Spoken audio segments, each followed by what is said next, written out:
Falando do Reino Podcast. Hoje a gente vai analisar um texto que levanta uma questão assim fundamental. O que torna alguém justo? São as nossas ações, os rituais que a gente cumpre, ou é algo mais profundo, uma questão de crença? Exatamente. E a nossa fonte de hoje, o capítulo 4 da Epístola aos Romanos, aborda isso de uma forma muito interessante. Não é uma reflexão filosófica solta, é quase um caso jurídico. Sabe, o autor tem uma tese muito clara e vai chamar as testemunhas dele para provar um ponto. Um caso jurídico. Gostei da analogia. E quem seria a testemunha principal? A testemunha principal, a peça-chave de todo o argumento, é uma figura gigantesca: Abraão. Ok, então vamos abrir esse caso. O autor começa com uma pergunta bem direta. O que o nosso ancestral Abraão conseguiu por esforço próprio? E a primeira hipótese que ele levanta é que, se Abraão foi justificado por suas obras, ele teria do que se orgulhar. Mas aí vem uma ressalva. Isso, uma ressalva crucial, mas não diante de Deus. Certo, antes da gente avançar, o que seriam exatamente essas obras? Não é só sobre ser uma pessoa boa no geral, né? Ótima pergunta. Não, não é. Quando o texto fala em obras, ele está se referindo especificamente às obras da lei, ou seja, seguir os rituais e os preceitos da lei mosaica. Era o caminho que se acreditava levar à justiça. Era um sistema de mérito, de cumprir sua parte no acordo, sabe? Entendi, um sistema de mérito. Então, se não são as obras, qual é a prova que o autor apresenta? Aí ele busca a prova numa escritura ainda mais antiga, que era a autoridade máxima para a audiência dele. E a citação é a base de tudo. Creu Abraão em Deus e isso lhe foi imputado como justiça. A palavra-chave, que é quase um termo técnico aqui, é imputado. Imputado. Só quase como um termo de contabilidade, né? O que isso quer dizer na prática? Pense exatamente nisso. Pense num crédito na sua conta. Não é o salário que você ganhou que é seu por direito. É mais como um presente, um valor que alguém depositou lá por pura generosidade. Imputar é isso, acreditar, atribuir. A justiça de Abraão não foi um pagamento, foi um crédito. Faz muito sentido. E o texto continua com essa analogia financeira, né? Ele diz que, para quem trabalha, o salário não é um presente, não é graça, é uma dívida, é o que te devem. Perfeito. E com a fé, a lógica é o oposto. Não é um salário, é um presente.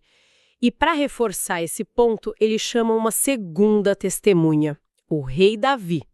Ah, sim. Ele cita Davi descrevendo a felicidade, a bem-aventurança, da pessoa a quem Deus atribui justiça sem levar as obras em conta. Davi fala da alegria de ter os pecados perdoados, cobertos. A ênfase é toda no perdão, na graça e não na performance. Ok, o caso está se fortalecendo. A justiça vem da fé. Mas agora o argumento entra num detalhe de tempo que parece pequeno, mas é crucial. É o ponto de virada do argumento, exato. A pergunta é: quando essa justiça foi creditada a Abraão? Foi depois do ritual da circuncisão, que era o grande sinal de pertencimento, ou foi antes? E a resposta do texto é, assim, demolidora para a visão da época. Não na circuncisão, mas na incircuncisão. Em outras palavras, a fé dele foi creditada como justiça antes de ele ter a marca física da aliança no corpo. O ritual veio depois. Mas espere um pouco. Isso não diminui a importância dos rituais? Se a circuncisão, que era um mandamento super sério, era só um selo de algo que já tinha acontecido, qual o sentido? Essa é a questão central. E a gente precisa entender o quão explosiva essa ideia era. A circuncisão não era um ritual qualquer. Era a identidade nacional, religiosa. Dizer que a fé veio antes e que o ritual era só um selo é como dizer hoje que o diploma na parede é só um papel. O que importa é o conhecimento que veio antes. Nossa, visto por esse ângulo, é uma jogada muito radical. É radicalíssima. Ele está redefinindo a base do pertencimento. Não é mais sobre linhagem e ritual. É sobre fé. Então ele está dizendo que a porta de entrada é a fé. E por isso Abraão se torna pai de todos que têm fé, tenham eles passado pelo ritual ou não. Exatamente. Ele universaliza a promessa. Ao provar que Abraão foi justificado antes do ritual, ele o transforma no ancestral espiritual de todo mundo que crê, judeus e não judeus. A fé vira o DNA espiritual que une todo mundo. Certo, o ritual é consequência, não causa. Isso me leva a outra questão. E a lei como um todo? Aquela promessa gigante de que Abraão seria herdeiro do mundo, isso dependia de seguir um monte de regras. O autor antecipa essa pergunta, e ele aplica a mesma lógica. A promessa não poderia ter vindo pela lei, e a razão que ele dá é uma frase bem forte, porque a lei opera a ira. Peraí, a lei opera a ira? Isso soa muito pesado. A gente tende a pensar na lei como algo bom, um guia, né? É pesado e é contraintuitivo. Sim. O que o texto quer dizer com isso? Que a lei é uma armadilha. É uma ótima forma de colocar. A função da lei, nesse argumento, é como um espelho de altíssima definição. Ele não te conserta, ele não te melhora. Ele só te mostra com uma clareza brutal cada falha sua. Nossa! E qual é a nossa reação ao ver essa imagem imperfeita todo dia? Frustração? Raiva de não conseguir ser perfeito?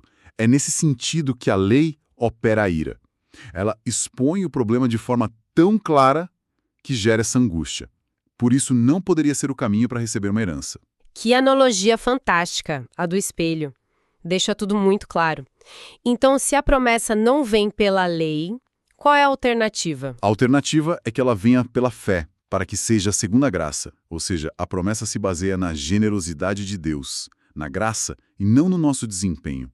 E por ser um presente, ela se torna segura, firme para todo mundo que compartilha da fé de Abraão. Ok, o argumento está muito bem amarrado, mas o texto não para aí. Ele vai fundo na natureza dessa fé de Abraão. E a descrição é poderosa. Diz que ele, em esperança, creu contra a esperança. É uma frase que captura toda a atenção da história, né? Não foi uma fé fácil, passiva.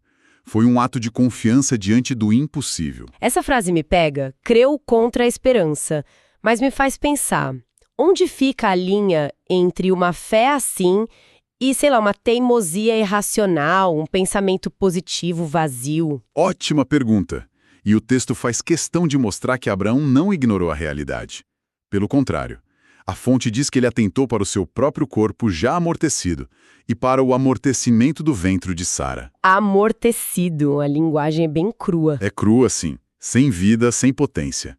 Toda evidência biológica, toda a lógica humana gritava que a promessa de um filho era impossível. É quase como alguém hoje prometendo que uma ideia num guardanapo vai virar a maior empresa do mundo.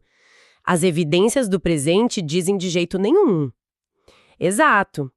E a reação de Abraão a essa realidade impossível é o ponto central. O texto diz que ele não enfraqueceu na fé, não duvidou, pelo contrário, ele foi fortalecido na fé, dando glória a Deus. A fé dele parece ter crescido por causa do tamanho do obstáculo. Uau! Ele estava, e eu cito, certíssimo de que o que Deus tinha prometido também era poderoso para fazer. É essa confiança robusta, essa certeza no poder de Deus sobre a impossibilidade, que foi creditada a ele como justiça. Ok. Então o caso de Abraão foi apresentado, as testemunhas foram ouvidas, é um argumento muito convincente sobre ele. Mas é só uma aula de história sobre uma figura do passado. Ou tem algo mais? É aí que vem a virada final do capítulo. O autor faz uma ponte direta para o presente. Ele diz que essa história não foi escrita só por causa dele, de Abraão, mas também por nós, a quem será tomado em conta. Ele traz o caso para dentro do nosso tribunal. Exatamente. E quem somos nós? Os que cremos naquele que dos mortos ressuscitou a Jesus, nosso Senhor. A conexão que ele faz é genial. É um paralelo direto, né? Direto, Abraão creu no Deus que vivifica os mortos, que gera a vida de um corpo de 100 anos. E nós, diz o autor, cremos no mesmo Deus que manifestou esse mesmo poder de forma ainda mais explícita ao ressuscitar Jesus. Ah, então o tipo de fé é o mesmo. É uma confiança no poder de Deus sobre a morte, sobre o impossível. Exato. E aí vem a frase final. A sentença do juiz, por assim dizer. Que amarra tudo. o qual por nossos pecados foi entregue e ressuscitou para nossa justificação. Essa frase conecta a morte e a ressurreição de Jesus diretamente com todo o conceito de justificação que ele passou o capítulo inteiro explicando. É a conclusão perfeita. O caso de Abraão não era só um precedente histórico. Era o modelo que explica como o mecanismo todo funciona. Uau! Então, para resumir, a gente começou com a pergunta sobre como alguém se torna justo e vimos o autor construir um caso passo a passo para provar que foi pela fé e não pelas obras da lei no caso de Abraão. Isso. E vimos que essa fé veio antes de qualquer ritual, que a promessa de Deus se baseia na graça, não num contrato de desempenho. E que a essência dessa fé foi um ato de confiança profunda contra todas as evidências. Exato. E tudo isso culmina na ideia de que esse mesmo princípio está disponível para qualquer um que confia no poder de Deus revelado na ressurreição. E isso nos deixa, talvez, com uma reflexão final, né? Qual seria? Se o texto estabelece que a fé que justifica é, na essência, uma confiança no poder de Deus para gerar vida a partir do que a realidade considera morto ou impossível, se esse é o paradigma, como essa perspectiva poderia redefinir o que a gente considera um obstáculo intransponível em outras áreas da vida? Falando do Reino Podcast.